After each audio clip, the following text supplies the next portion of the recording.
it's really important that for us to ever have progress, that we consider the forgotten past. And there is no past more forgotten, in my opinion, than that of our own native indigenous people here. Well, my background is Choctaw. I'm a tribal member of the Choctaws. And Native American is a cuisine that's been kind of, I'd almost say underappreciated, but really more unknown. The preserve is a really interesting concept that happened when chefs David Skinner And I had this kind of crazy idea. and my wife, Benjamin Painter, Yeah, why not? got together and decided they wanted to create a restaurant that focused equally on Choctaw and Thai heritage. And what we discovered was if you went back 500 years, you ended up with very similar techniques for cooking, similar ingredients, similar customs. Made a lot of sense, tell the story, using a historical menu where we could really kind of cover how ingredients move from one continent to the other and how it influenced different cuisines across the world. Preserve is a really unusual, pretty much one-of-a-kind restaurant in a historical menu. So we start 2,000 years ago and bring it forward to today. If you're talking about 2,000 years ago, Thai people, we don't even have chili yet. So we have to go back to history, try to find out the older kind of Thai food and how we're gonna present this here. There's never a fusion. We give equal respect to both cultures. And so this archaeological dig of each chef's historical background is also through this micro lens, telling a really beautiful macro picture about a food that's been forgotten, that is the most consequential agriculture the world has ever seen, being Native American. And then telling this micro lens of Thai food, which is actually an example of all of the modern food from Europe to Africa to Asia. Yeah, so the dining experience is also designed to be different. As you can see, I'm sitting at a communal table. They come in as strangers, they invariably leave as friends. It's great, it's a lot of fun. People meet, new people. You go back even just 100 years or so, people weren't really sitting at their own individual table. They were sharing things in a communal fashion. There are 15 courses. We go along this timeline, alternating between the cuisines until we reach the end in the modern world. And then things start to get really familiar. As far as preparation techniques, we use things that were very traditional for, 2,000 years ago, right? So things that are done, with fire, different preservation techniques like curing and salting, smoking.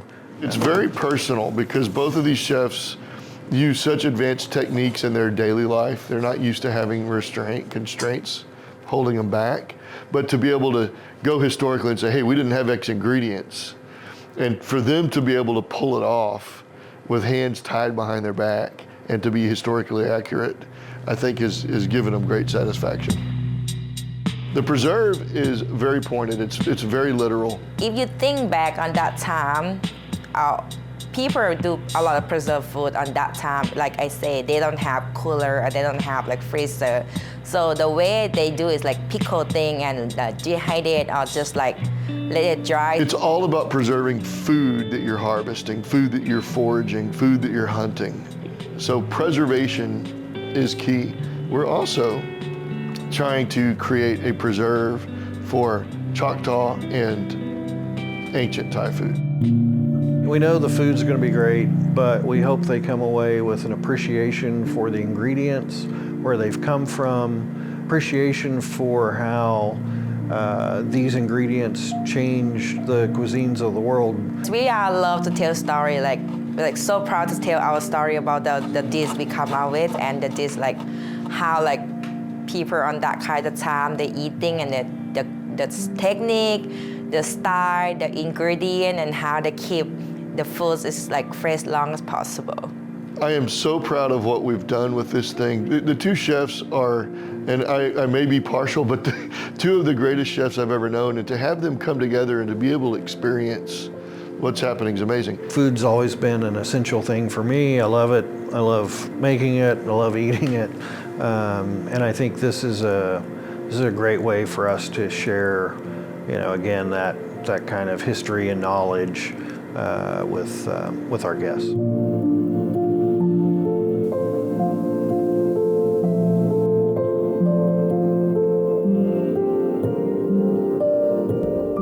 Get a regular gingerbread cookie anywhere. You can get a regular decorated cookie anywhere. You want something weird, you gotta come to me.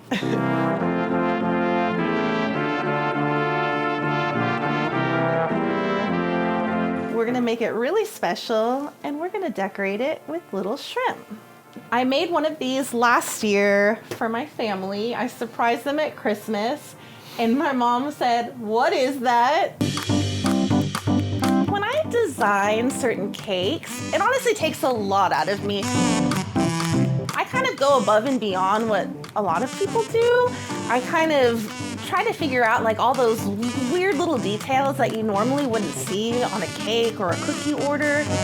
When I research, sometimes I'll watch movies about the thing, research on the internet and stuff like that. I play around with different flavors that you probably wouldn't see anywhere, like a salted corn cookie, mesquite pecan cookie that's in the shape of pecans, a cornmeal sandwich cookie with strawberry guava jam, or a buckwheat cookie with blood orange icings. You name it, like there's just all kinds of stuff coming out of here. All these weird little ideas that I had, and just like seeing it come together is just, it's honestly incredible. It makes the whole family light up, and it really brings so much joy to people.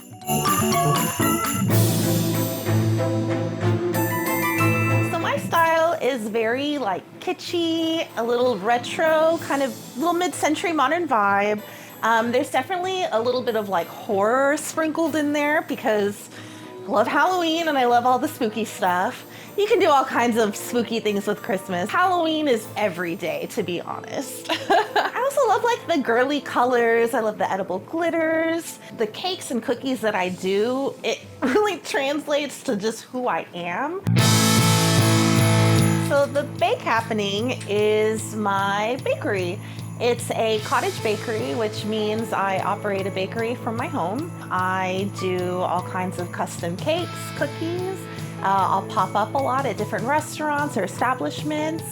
And then every major holiday, I like to put out a set menu that you can order from. Have a pumpkin snickerdoodle. So I specialize in decorated cookies and really intricate cakes. And then I also just make really delicious things. Blue corn and yellow corn, they're made with masa harina. I bring these to every pop-up. I try to include them in every menu. People cannot get enough. So I've been baking professionally for a very long time. I started when I was 18, and I've been working at bakeries and restaurants ever since then. My mom is an amazing cook. So she actually had a catering business when I was little. And she did, her specialty was tamales, but she also just did all kinds of incredible stuff, but baking was not her forte. So I always had, I have the biggest sweet tooth, and that was always kind of lacking in my home, so I started kind of taking on baking. I am the Christmas Cookie Champion. There have been a few local winners of Christmas Cookie Challenge on Food Network. My experience with Christmas Cookie Challenge, it was a lot of fun. It was a lot of stress. It was every emotion that you could possibly think of, like in one. I would love to say that like Halloween is like my biggest and greatest, but honestly, Christmas beats Halloween. It's such a big holiday. It's enjoyed by all, but I think also it has to do with the different designs that I bring, especially with my set menus. And I think people get very excited about that, and they want that for their families. One of the things I'm trying to do this year, which hopefully I don't end up, kicking myself in the butt later over it, are little Christmas trees that I'm gonna decorate with little shrimp, and it's gonna be a little shrimpmas tree. So something a little different, not your typical holiday offerings, but it's super fun, and I'm sure it'll be the talk of the party.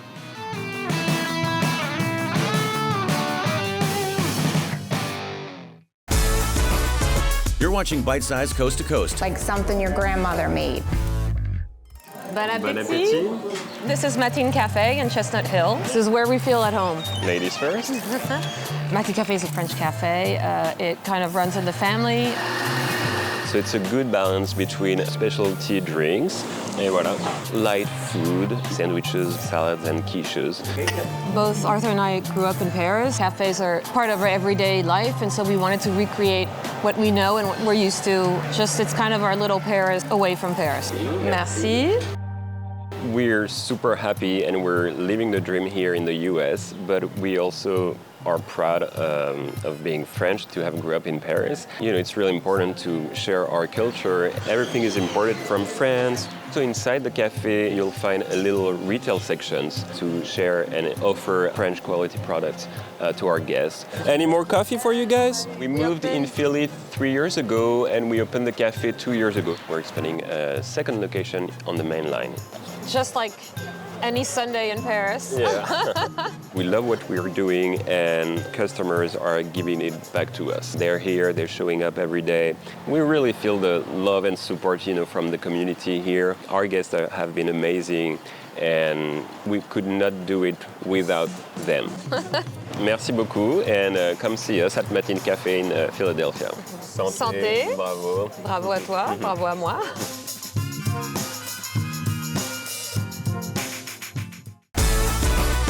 We're back on Bite Size Coast to Coast. Something different to give other people. First, we start with a dollop of pudding. You don't want the cup to look empty. And then we're gonna put swirls on top of the cookies. Hi, my name is Janelle Prater. I am the owner and operator of the Foodie. I like consistency, so I want people to have the same experience every time they come. The Foodie is a pudding bakery. It was established in 2006. I had a career, I had a full-time job. I used to work for the phone company. I was a telephone lady, so I climbed telephone poles and worked with all the guys. And so they used to tease me and say, oh, you can't cook, you can't cook. And one day I brought in pudding, and they loved it so much that one of my coworkers said, oh my God, this is so good, you could sell it. And I was like, I could sell it. So I try to make sure our banana pudding looks nice and pretty and appealing for customers. I thought that would be an interesting concept to have a bakery dedicated to different flavors of pudding. So I stopped, started with the business. And I decided that I really wanted to give it my all 3 years ago when I moved to Houston. This ain't no box pudding. The day that Keith Lee came, he was my 5th customer for the day. 9.2 out of 10. I'm tripping. I literally just gave 2 sweets 9s. That's crazy. The day after he posted the review, I had 130 customers before I opened. This is the one he had, and this is the one that went viral. I don't ever promise nothing. I never have and I never will. But if you ask me, everything about to change. Man, how do you describe? I mean, there were times where I would come in after Keith Lee gave us that review. The lines were like theme parks. Well, yeah, that's why I've seen everybody, as soon as they take a bite of whatever they get, their big old smile on their face, it looks like it's really good, so we'll see how it goes. Pretty good. I tried several times to get away from this business, but it was just something that it just wouldn't leave me alone, you know? So, and I think that's what happens when you have dreams. No matter where you are, where you go, that dream is always with you. We went and had a conversation with her. I felt like I had to, because in my opinion, this food was absolutely insane. Give me a hug. That's the best thing I've had for you.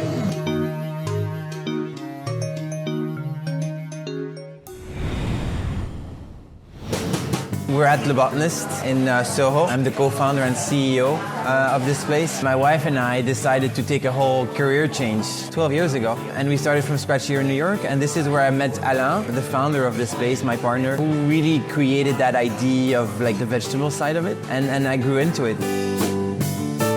Alain is the creative genius behind the concept, and he's been traveling all around the world for his other baby, which is called Le Pain Quotidien. And he was like, okay, I'm missing vegetables when I'm traveling. Vegetables is always like the side dish. I really want to do something that is vegetable focused, because it's not just good for you, it's also good for the planet. So what we wanted to do is to offer different taste palettes. We have a curry, which is the Tibetan mama. We have a chili, sin carne. We have a Mediterranean bowl. We have a tagine. So it's really food inspired of the world. Tibetan mama, it's brown rice, coconut peanut butter curry, the kimchi, steamed greens, and some fresh herbs.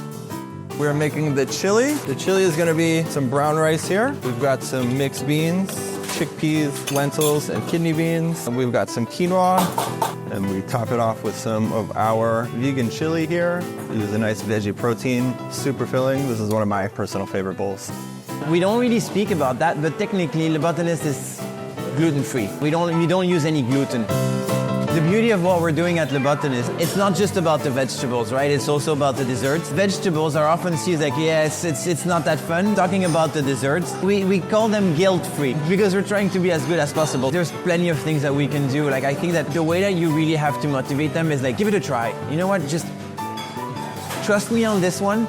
You'll be surprised. I don't ask you to come again. We do have customers that are like, I really didn't want to come in and I was dragged in. But then I'm like, oh, actually this could become one of my routines. I could do this weekly. And this is where you're like, oh, great. Vegetables and the mentality and the way of people thinking is changing pretty significantly.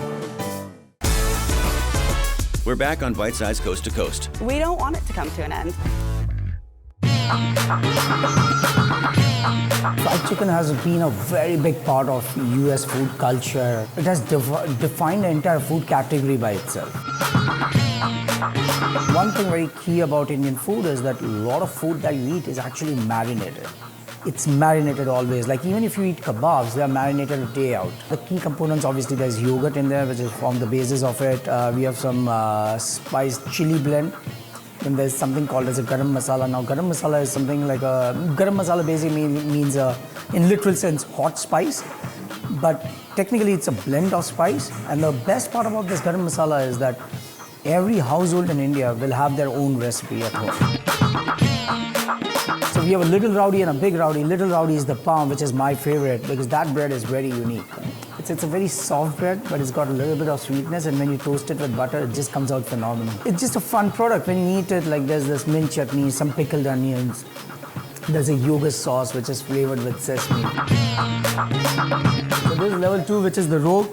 So if you see, that's the bun. The bun is buttered, and then you have this fried chicken with level 2 spice. You have sesame yogurt, mint chutney, pickled onions, and it's just a flavorful sandwich. This one is the chili chicken sandwich. So it's a fried chicken, goes in the chili sauce. We call it a chili chicken sauce. And then there are some fresh onions on top of it in the same pav bun. If you go to any Indian restaurant and you'll say, I want a certain dish like less spicy, more spicy, medium spicy. We don't do anything like that. So people get upset with us when they walk in, they're like, oh, I want it less spicy. I'm like, we don't do that. And then somebody says, I want more spicy. We still don't do that. We give you the food in which I think is the best way to give you this product. What is the purpose of doing something? What is the purpose of cooking this food in this country or in the city of New York if it's not going to be something that we are proud of? So it was more about being proud of our own cultural and cuisine.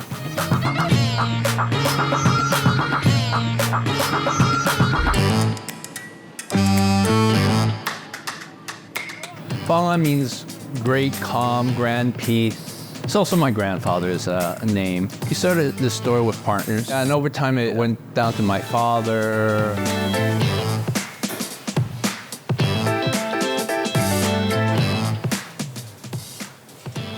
There were too many people in the kitchen, as they would say, too many cooks in the kitchen, because not only were my brothers involved, my parents are still involved, uncles, so cousins.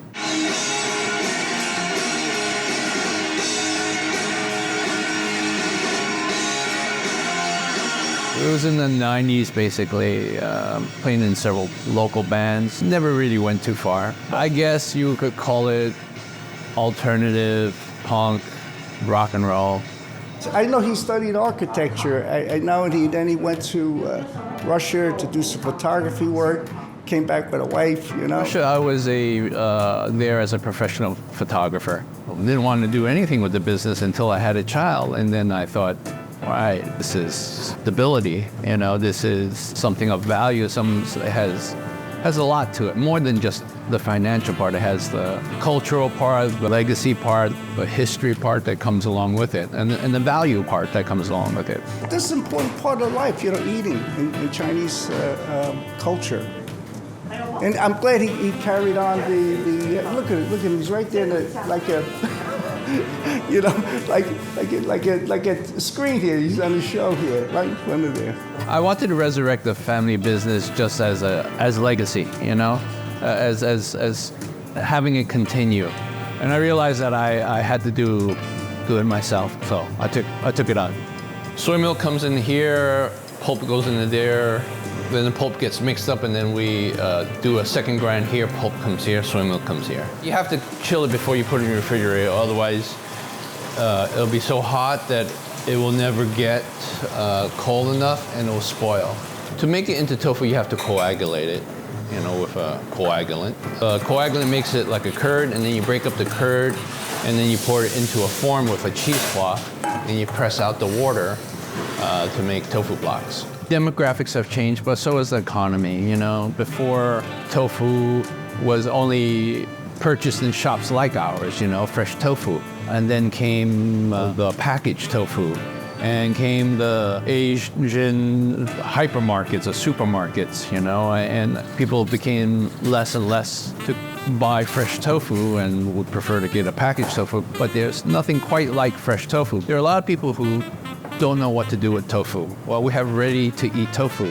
It's kind of like a tofu gateway, where they can come and eat it as is, fresh. Asians don't eat tofu because it's healthy. They just eat it because it tastes good, So I think they should come and try see how delicious it is just as is.